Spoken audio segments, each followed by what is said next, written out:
Welcome to Transformational Leadership, the podcast for leaders building high-performance organizations and teams. In every episode, you will hear from executives and transformation experts who've led with vision, executed under pressure, and delivered real, scalable, and impactful results. You'll hear practical insights and leadership stories from executives who've driven change, delivering transformation, and consistently winning in highly complex environments. No fluff, just frameworks, lessons, and stories from the front lines of leadership. If you're serious about building competitive impact through people, you're in the right place. Here is your host, Jeff Harnois. Hello, everybody, and welcome to our inaugural episode of the Transformational Leadership Podcast, where we explore aspects of leadership that drive world-class organizational performance. My next guest has spent over a decade in HR leadership, winning multiple industry awards. Today, she's the Vice President of People Development at Taylor Morrison Home Funding, a residential mortgage bank. When she's not working, she loves to travel. Costa Rica, I think, is a favorite destination of hers. We'll let her talk about that a little bit more. She loves to garden to get into that Zen vibe. Loves outdoors and nature. She's a lifelong learner, which is a passion of mine as well. And in her mind, she's a pickleball champion. With that, everyone, please meet my guest, Christie Hall. Christie, welcome to the Transformational Leadership Podcast. Thanks so much for having me. Number one, the first, there was a lot of pressure there. So hopefully I do right by you and I make you proud. So thanks so much for having me. I'm happy to be here. Today, Christie, we're going to be talking about next generation transformation. We're going to talk a little bit about automation and the role it's playing in HR. And if our listeners and viewers stay to the end, we'll talk about the awards that your organization has won around retention and engagement, and maybe you can give us some insights that will help other organizations accomplish some of those same successes. So you've been responsible for leading organizational transformation at Taylor Morrison Home Funding for nearly 8 years. Can you give us some insights into your next generation strategies? Absolutely. So next gen is something I'm incredibly passionate about. Currently, we have around 5% of our workforce sitting in that Gen Z millennial category. We all know, fast forward 5, 6, 7 years from now, it could be 25 to 35%. And so each generation is drawn to organizations for different reasons. Mm-hmm. They are engaged for different reasons. They stay and they leave for different reasons. So for us, one of the things that we wanted to do is get them here in the first place, right? And to do that, what does that take? Number one, we have to make sure that we are getting our name out there, talking about our company in the marketplace. We actually didn't have any branding strategies around next gen talent. And so we've created various focus groups in our organization to really figure out what brings them here and what makes them stay.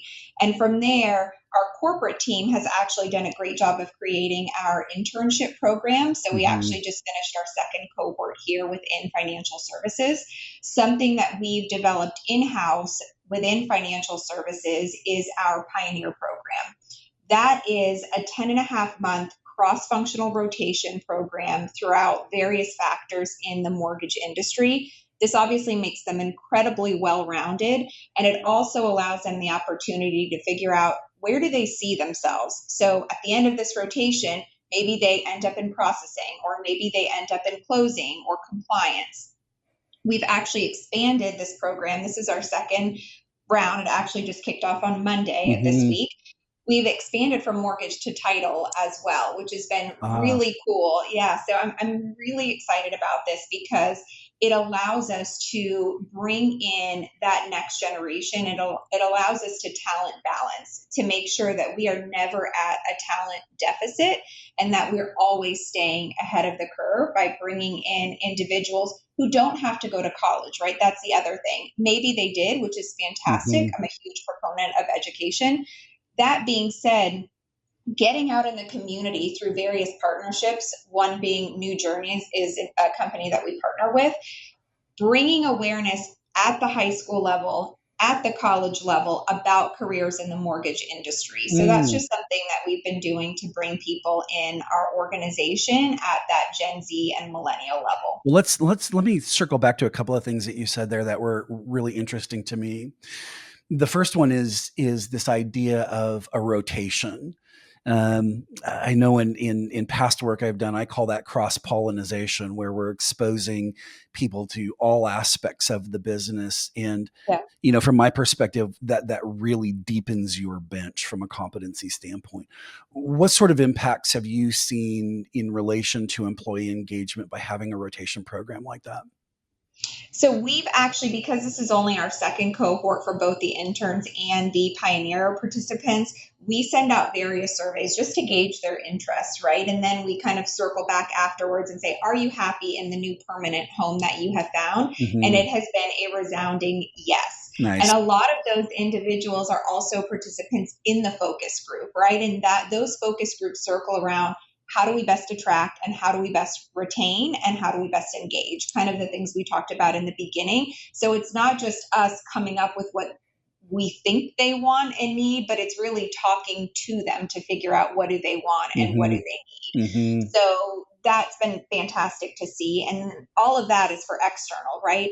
We also want to make sure that we're taking care of our internal team members as well. So there was a program that was developed, which we call RISE. And so that really is allowing our internal team members the opportunity to explore positions cross-functionally. Mm-hmm. And so our first go round was for those that were interested in becoming a loan consultant. And the individuals that we selected actually came from multiple areas within the business. And so it's been really incredible to see this very robust program expose these individuals and really set them on the path for success. They're going through various modules and speaker series and having mentors and things like that.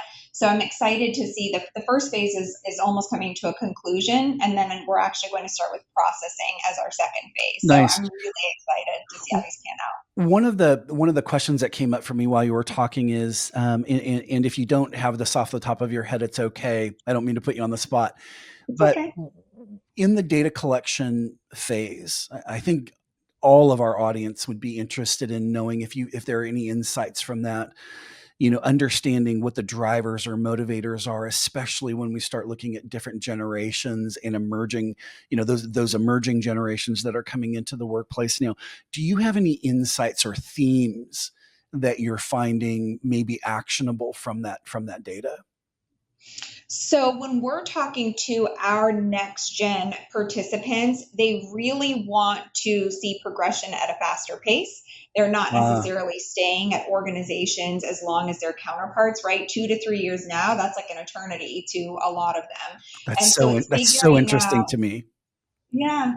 It's figuring out how do we grow them and give them what they need while they're here. And so that's also come with us changing the expectations of our executive leadership team, right? Like we can't bring somebody on and say, I hope they are with us for 20 plus years, because that may have been a win back in the day, but 3 years may be a win today, right? And so it's this upward mobility, quicker, in-demand learning, gamification, it's keeping them highly engaged, it's thinking outside of the box. So those are just some of the things that we're trying to do on our end. When I think about that piece of information that you've just given us, that they're motivated by faster progression, a couple of things come up for me. The first one is, and I'm certain you've seen this in your past too, when you promote somebody too fast, you end up accelerating the Peter principle, where ultimately we end up setting them up for failure.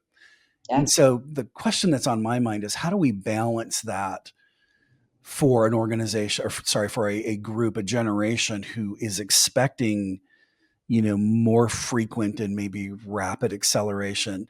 And where my mind went, I want to toss this out and just sort of get your opinion on it. Where my mind went to that was, when we think about stratifying job levels as an example, we go from engineering 1 to engineering 2, or loan officer 1 to loan officer 2. Maybe we need to build in some half steps or quarter steps in there, so it's not one hop, it's four hops to get to the next level. so that we can show them the progression. We add, an expanded scope of work or responsibilities with each hop to justify the level increase, but we're able to come back and show them more rapid progression. I'd just like to hear your reaction to that. I like that. And I mean, look, some people we're all motivated by different things. And I never want to paint with a broad brush Right. by saying all Gen Z or all millennials are like this, but it's just kind of been something that I've seen time and time again. A lot of individuals want that on paper. They want the increase in comp. They Yeah. want the official title. And so even though I'm like, well, let's give them stretch assignments in the interim to get them there, right? And then when they're close to doing the job, then we promote them.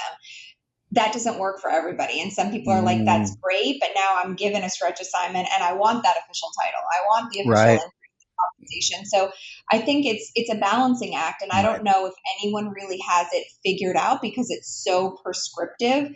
But for us, it's interesting. You mentioned the levels. When I started, we didn't have a lot of levels. And so we did a complete overhaul because I understood the frustration due to lack of progression, because people may be in a role for 5-6 years when really they were doing it 2 to 3 years prior to that, right? That next level. Yeah. So we did a total overhaul. We added multiple levels, but not at the detriment of the business. Like, I'm not going to add something that doesn't make sense for the company, and I don't want to be too top heavy. So it's a complete balancing act, what makes sense for the individual, but at the same time, what makes sense for the business. And sometimes it is like, look, you're kind of maxed out for now, right? Like, we can't have 50 client coordinators that want to become a manager in the next year. There's just not enough based on the structure. And so sometimes, as much as I would hate to lose individuals, we can try to give them exposure, additional projects, additional stretch assignments. But it may be, hey, I hear you, but I need to be a manager somewhere else. And us maintaining that relationship and being their biggest advocate and supporter, that's just as important as us being able to promote them with us internally. Gosh, there's just so much wisdom from my perspective in that strategy that you've outlined there. One of the things that I commonly see in the industry is organizations who have a very sort of antithetical approach or attitude towards mobility outside the organization. And it sounds like what you're saying is we may not have that promotable position because there's a limited number of them. And if that means that you as a value member of our team needs to go get that next level and the experience that comes with it somewhere else, we want you to remember that we'd love to have you come back and bring that back. And that's just, again, it's so smart, Christie. So many organizations are just like, oh, that person is dead to me. And I don't mean to make smaller, back here. but that's the attitude. But I don't see that here, right? That's really insightful. I have to tell you, our number of boomerangs is incredible. It's unlike any company I've ever worked for. And we always announce our new hires and welcome them to the team on this large scale huddle that we do. And I feel like I'm regularly saying, welcome back to so-and-so versus new to the company. And you need a balance of both, right? I love getting completely external hires with new ideas and things like that. But it's also really cool to welcome back people who either took that promotion and now we're doing something similar. Maybe our structure has changed and now they can do it for us. Or they left thinking, oh, maybe the grass is greener. And they're like, okay, like I had it really good. And either way, we're happy to have them back. I love that. I love that perspective too. It's like, hey, listen, you may have that perception that the grass is greener. So go touch grass and see, right? And you may in fact realize how good things are. The other thing that's coming up for me while you're talking is I can't help but wonder, we're going to talk about the awards that you've led your organization to in the past. I can't help but wonder if what we're talking about here, this boomerang concept, is somehow contributing to the awards. We'll explore that when we get there, but it's on my mind that has to be a component of why you're winning in the market. I hope so. I mean, I really hope so. And I think the testament is the fact that they come back in the first place, right? And then they stay, which is incredible. Our boomerangs are some of our longest standing tenured team members once they return. So I think that speaks volumes. And again, the component that I'm really open to when we think about this concept of boomerang is you've gone off and you've gotten experiences, you've learned best practices, maybe even you've had an opportunity to see other approaches. That's really valuable coming back into the organization, bringing those Yes. other perspectives. Yeah, I actually really appreciate that. We've talked about talent attraction, retention. What about career mobility? Let's talk about that a little bit. That sounds like a strategic component in terms of how you're leading your organization. Career mobility is incredibly important for us. I talked about the leveling, making sure that there are upward paths of progression. We're also really big on cross training and cross functional exposure and making sure that our organization is really able to offset some of the peaks some divisions or excuse me some departments may face while others are a little more lax. So really just kind of increasing everybody's knowledge. Our corporate team has also done a great job of creating a CEO driver's manual for your career. We encourage everybody to be the CEO of their career within not only Taylor Morrison as a builder, but within financial services as a whole. You'll hear me talk about it constantly. You'll hear all of us talk about it constantly. We give you the tools, whether it's career mobility, whether it's taking that lattice approach I talked about, whether it's a vertical approach we spoke about, but you're accountable for putting in the work and for showing up in the room and for letting your intentions be known. And we do that through multiple programs. We have what we call the gift. And so that's done on an annual basis with an additional check-in point. And this is really focused on what are the behavioral competencies that we expect? How are you showing up in terms of those? But then also, how are you performing against the functions of your job? And where do you see yourself in the next 6 months, the next 2 years, the next 5 years? And then how can we support you in that journey? But again, the work is on you. Like you have to show up, you have to put in the work. Yeah. But we're here to really support you. Yeah. I'll tell you what's resonating for me for this. The word that keeps coming to mind is agency. What you've really done is you've given individuals agency over their own career. I often get into this victim versus victor mentality in some of the organizations I work with.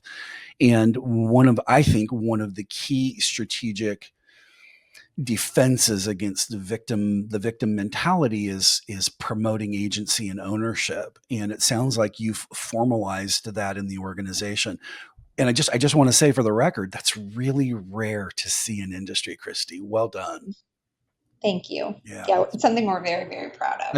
I bet.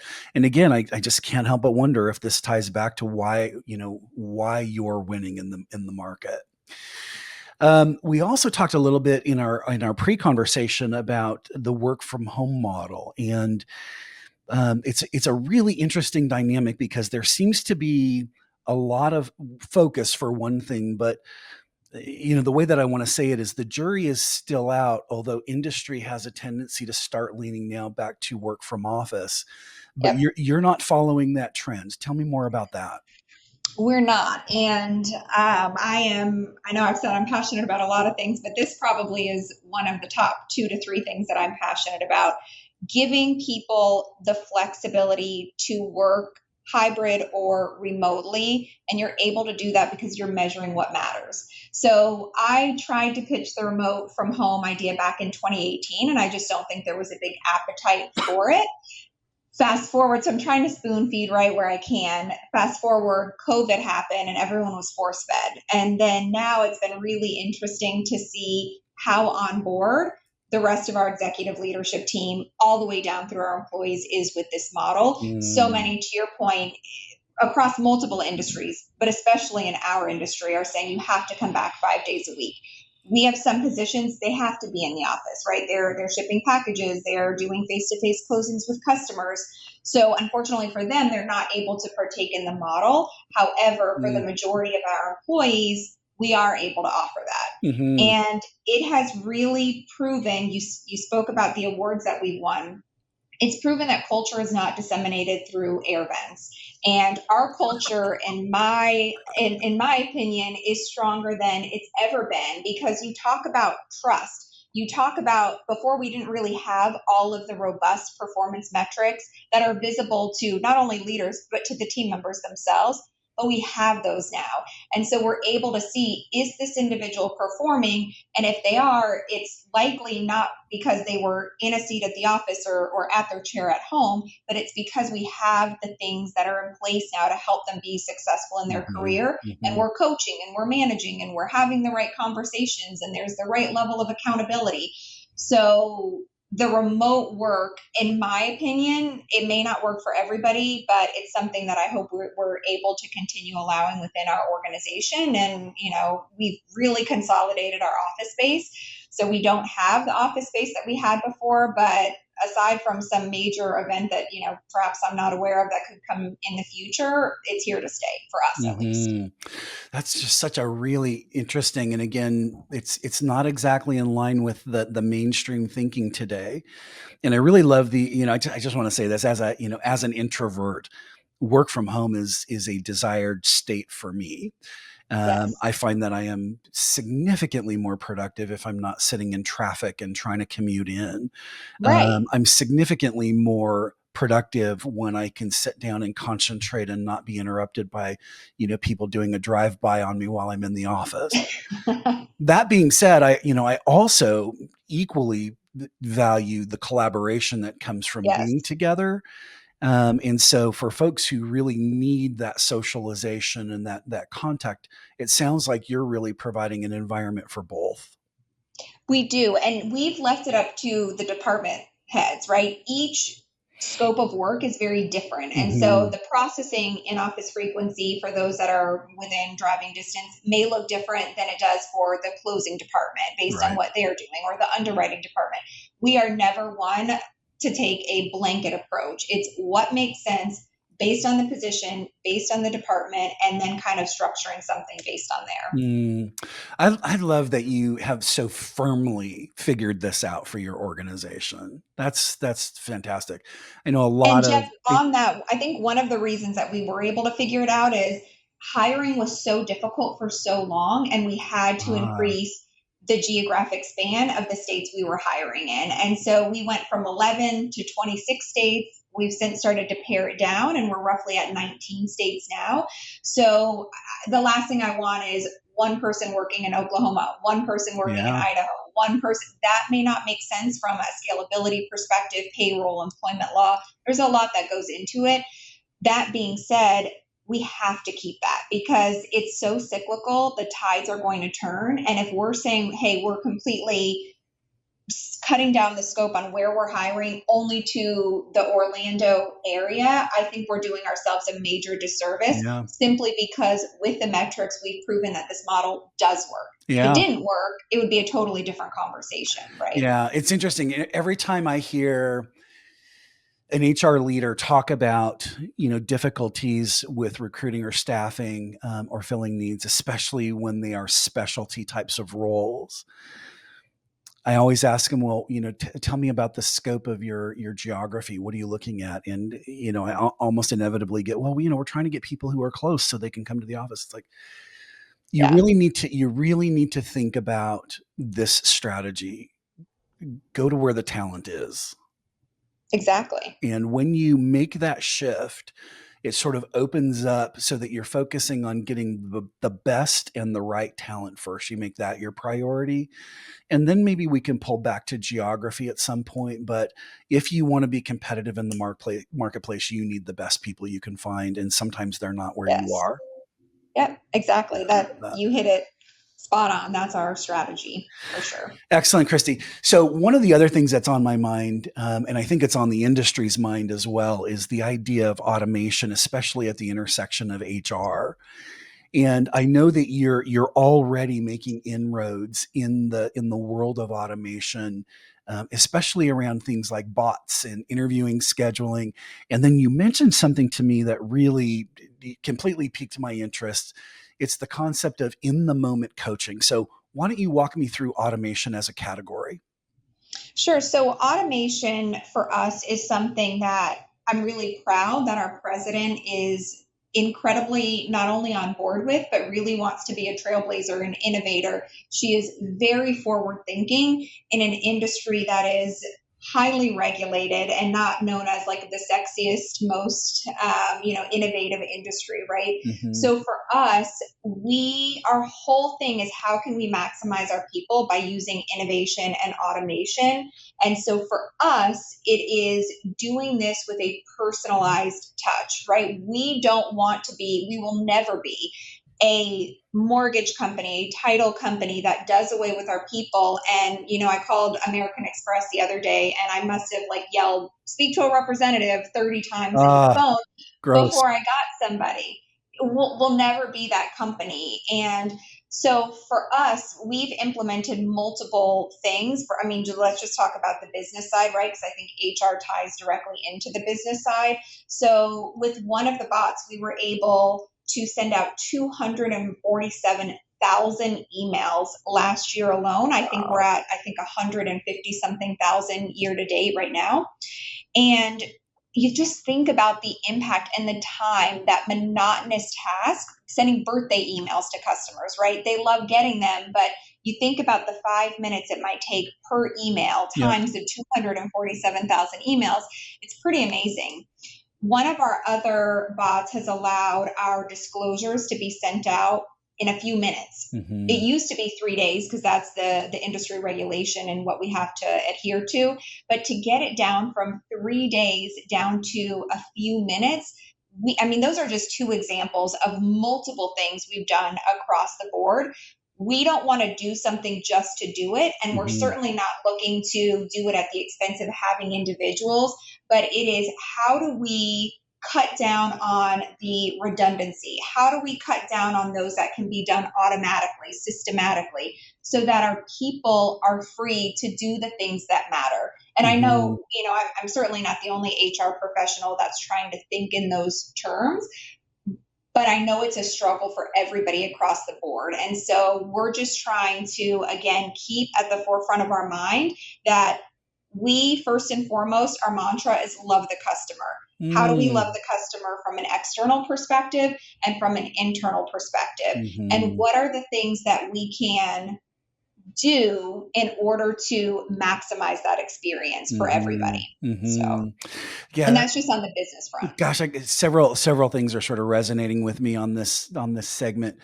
The first one is really interesting, which is this integration of HR into the operations of the business. You're using automation to, improve the employee experience. So you can't love your customers if you don't love your employees, kind of a thing. That's what's coming up for me. You're using automation to improve that employee experience, and now we're able to leverage that, or you're able to leverage that in more of an operational, customer connection perspective. I just have to tell you, I think a lot of our audience is going to find that component really inspirational. Because we don't often see HR crossing that boundary. So phenomenal. I'm actually a little bit stunned here for words. Like you just don't see that very often where HR crosses that line, and it sounds like you're doing it well. That's awesome to see. The other thing that was on my mind is you mentioned your president, and the concept of innovation. The first thing that came to mind is, mortgage banking is not a very innovative space.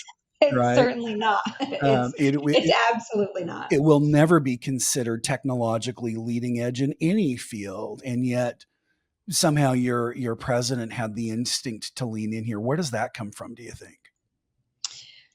I don't know where it comes from, but I know she is just always seeking to challenge the status quo. Her and I both share the philosophy. The phrase, "it's always been done this way," is not one that's in our vocabulary. And so it's the whole like Jim Collins, good to great, right? If we don't change, maybe we stay good, maybe we become obsolete, but we're certainly never going to become great. And so what can we do within the confines of our industry, the regulations that we face, to again, just up our game? We're always asking, what do we evolve? What do we keep? What do we toss? And we ask ourselves that very regularly. We're doing strat planning right now. It is never the same strat plan from year after year after year. It's, okay, look, now we are having all of this automation. We're having all of these bots. what is the purpose they're serving? Are they doing what they were intended to do? And if not, what are we doing about it? Right. So we don't just keep things just to keep them, but it's really, again, her desire to be the difference. I mean, that sounds a little cheesy probably, but it really is. And she is truly the first leader that I've worked for that is willing to challenge the status quo on a very regular basis. She challenges all of us, right? Like, she is not okay if we're like, hey, well, it's working for now. It's like, well, is it going to work 2 years from now? Is it going to work 3? Like, always 12 steps ahead of where we are. She's playing chess. What is her name, by the way? Ton Kelly. Yeah. Ton's getting it right. She is. It's really interesting to see, again, the integration and the intersection of technology and, in this case, the mortgage industry, which have never been really great or close cousins. Yeah. But, and Jeff, one of the things we're all also passionate about as an executive leadership team is being close to the people that are doing the work. And so we have like a Your Opinion Matters. We have requests that go directly to our PMO department, and they read every single one. We certainly don't think we have all the answers. So we want to put it in the hands of our employees.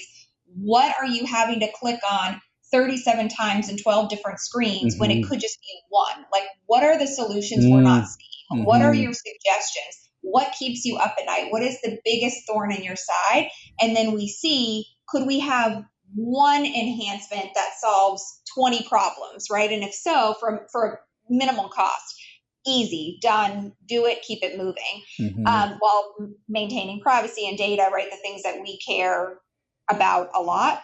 So those are just some of the things. Again, it's not just us, it's also our team members who are really driving this innovation from the ground up because they know better than anyone. Love it. So I mentioned earlier this in the moment coaching. Can you sort of give us the top down look at what that is and how it operates in the organization? We started to talk about, that agency. You are the CEO of your career, which I just absolutely love. But tell me more about in the moment coaching. What does that look like? So can I pause for a moment? This is something we haven't actually implemented. It's just something that's on our forefront that we're looking at implementing. So I didn't know if you still want me to talk about it or. Yeah. So since you're not, since you haven't used it and it's not a functioning part of the organization, maybe a little bit about what you're thinking about, why you think this might be something that'll be beneficial.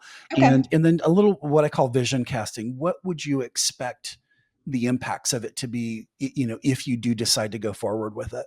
Okay, perfect. So we're currently exploring AI coaching, which is really in the moment coaching. And the last thing, I know there's some providers out there where you type in, the manager types back, AI or Chat GPT or some version of it replies. That's not what we're looking for. It would be you and some type of a realistic avatar offering that coaching in the moment. One of the reasons this is something I am so incredibly focused on is because our managers hold such power. And I don't care if you've been a manager for 5 minutes or you've been a manager for 25 years, having difficult conversations, I don't know if it gets easier. I think maybe you are able to have more tools in your arsenal, but I've seen people at the very top of organizations still struggle to give real feedback in a timely manner in a way that preserves or even strengthens the relationship versus ruining that relationship, or without the feedback that, hey, you have to improve on this. And if you don't, your job could be on the line, right? And so sometimes it gets sandwiched in between the other good things and the employee doesn't hear it.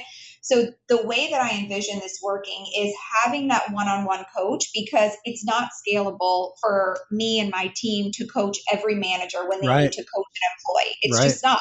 We're doing it now to the best of our ability. But again, we talk about scalable. That's not it.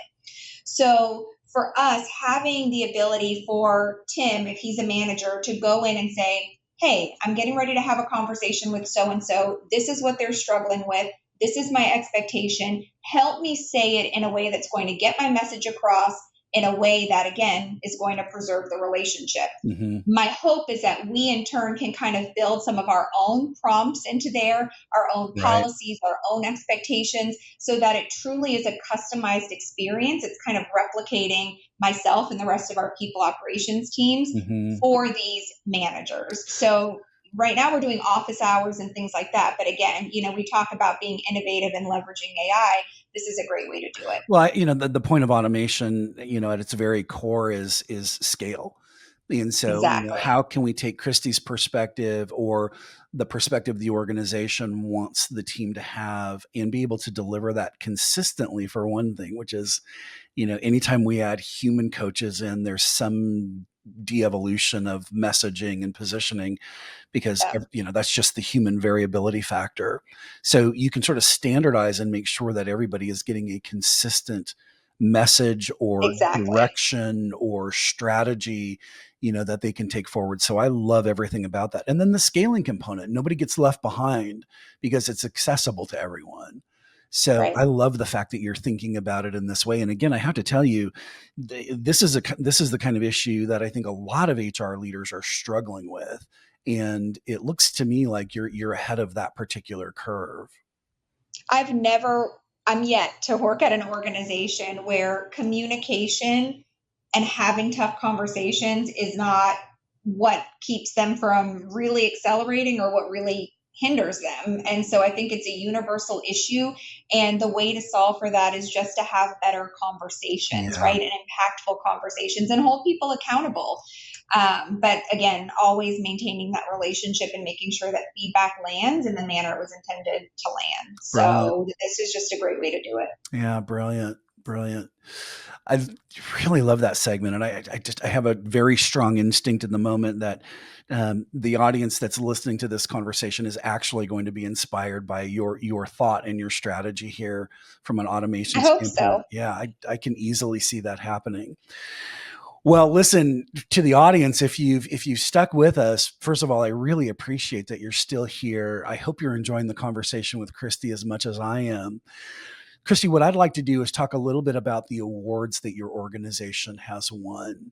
I'm a big fan of awards overall because it's a recognition that something really great happened. But I also appreciate the award from the perspective of what is it recognizing in terms of the impact to the business? And I know that in HR, talent attraction, retention, employee engagement, shifting culture, setting culture, driving culture, those are all really big levers that are in front of HR leaders. Can you talk about the awards from that context of how they're shaping not only the employee experience, but what I really love to hear is like how that translates to the end customers? Absolutely. So, to your point, these awards are incredibly impactful because it's not because we filled out a survey and think Right. we're a great place to work. It's Right. because our employees said, hey, this is an incredible place to work. And so, for us, being able to maintain over a 90% customer sat score, there's a quote, I don't even remember who said it, but it's so true that customers will never love a company unless the employees love it first. And so the fact that over 90% of our customers gave us resoundingly positive reviews in their customer sat scores, that doesn't happen if people don't think we're a best place to work. It just doesn't.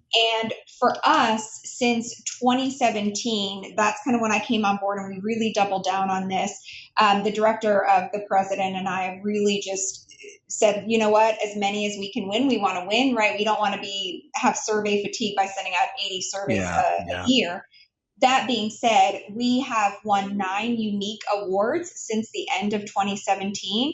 And of those 9 unique awards, we've taken home 48 wins. So National Mortgage News, Mortgage Professional of America, USA Today, Monster Remote Work, and then also local awards. So of those 9, to have that many wins on a consecutive basis it's just really a testament to the amazing employees that we have and all of the efforts that we've put in. And I just love the tie back here. We sort of circled around employer branding a little bit.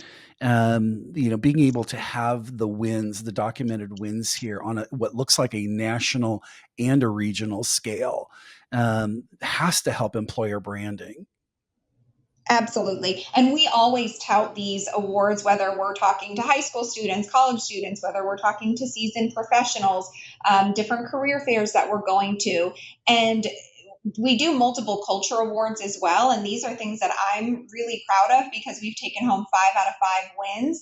And so we Wow. talked about innovation recently. We won an award on innovation. We won an award on leadership. We won an award on remote work. So all of the things that we're talking about today, again, we can think we're doing a great job, but Right. if the people that work for us don't think we're doing a great job, then we've really failed. So to see that kind of come full circle is a true testament. Yeah, and the quote you gave about sort of focusing and loving your employees, that's directly in alignment with Sir Richard Branson, the CEO of Virgin Airlines. He Yes. has a very similar philosophy. We don't love our customers; we love our employees so that they'll love our customer, and something So along true. that line. And again, the results are evident to anybody who's looking. Yeah, Yeah. he started. I don't know if you know that story about Virgin Airlines. He started that with one airplane that he leased. He didn't even have all the money for it, Yes. and turned it into a commercially competitive on a global scale. And It's so incredible. anyway, focusing on the employees is exactly the right thing to do. And I think the only other thing that comes to my mind there is I'm constantly amazed, and I want to say surprised, but what I really mean is disappointed that other organizations don't get it yet. Yeah. But you And I do. mean, they have to at some point, and they'll get it because they're no longer a business, or they'll get it Right. because they're spending so much money when it comes to turnover or disengaged employees that I mean, yeah, so it's like, why Yeah. not just do it from the gate? And Yeah. it's just the right thing to do. And our turnover is sitting around 5% when the industry average is closer to 20. Oh my goodness. So it just shows it works. It's not only the cost, but the intellectual knowledge that you're losing when people decide to leave your organization. And again, we talked about it. I understand some people are going to leave, and that's great.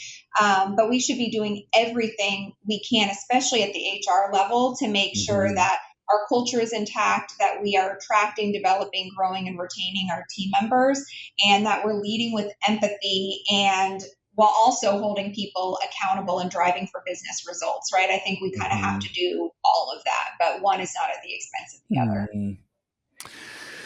Awesome, Christy. That's phenomenal. I want to kind of wrap up with a focus on you, if that's okay. Can Sure. you tell us a little bit about, your background? Where do you come from?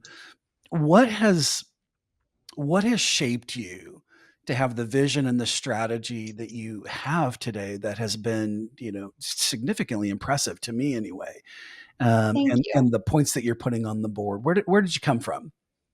So I actually went to the University of Florida. I thought I was going to do the news, and then they're like, "You're going to make 16,000 a year, and you're going to be up at 2 a.m. and you're going to start in, Chihuahua, Mexico." I was like, "Okay, this is a hard pass," and I don't think I realized that until my junior year, and it was too late at that point. So I stuck it out. But I started in learning and development, very low scale, moved into education, and I actually became a teacher at a Title I school.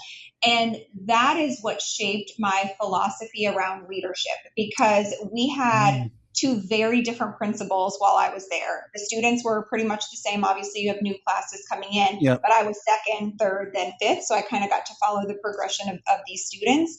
And what was so eye opening to me is we had one principal who wanted to kind of ignore everything going on around him and was just really, really nice to everybody. But there were a lot of problems.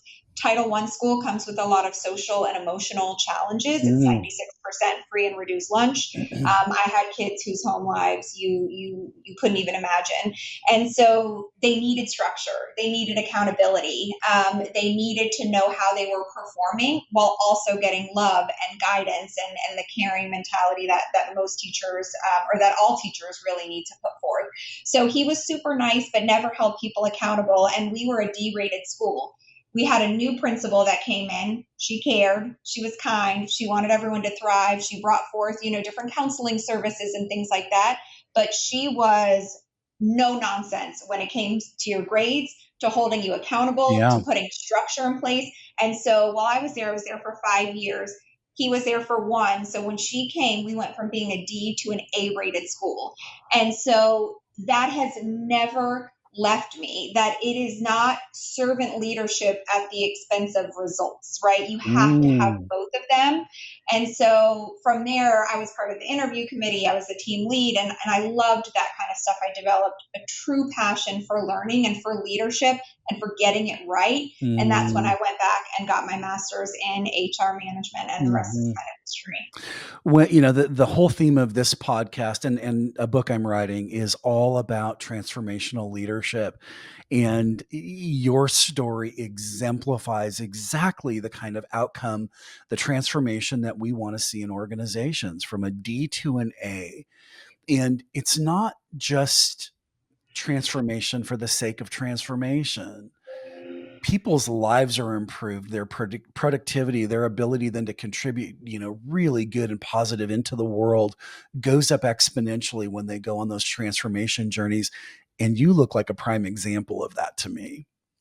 I hope so. I mean, we've got a lot of work to do, right? We can always get better, but it's something that I love looking back at where we were to kind of where we are. And I'm really excited to see where the next few years take us, because to your point, my words are elevate and transform. My teams know it. They probably get sick of hearing me say it.